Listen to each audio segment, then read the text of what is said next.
Wanasema wanazuoni kwa sababu haya masiku ambayo tuko ndani yake leo, Mwenyezi Mungu ameyapia nazo ndani ya Qur'an, amekula kiapo. Lakini masiku ya kawaida katika mwezi wa Ramadhani Mungu hajawahi kula kiapo.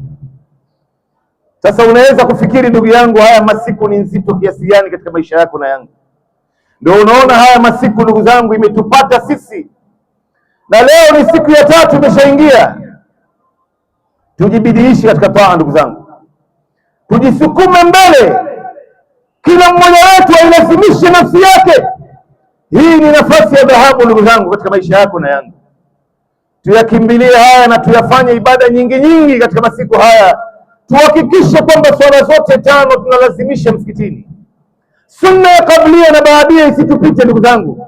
Salati dhuha na salati al-ishraq isikupite katika masiku haya, kwani ni masiku ambayo ni bora Muislamu kufanya ibada ndani yake na yanampendeza Mungu zaidi kuliko masiku mengine.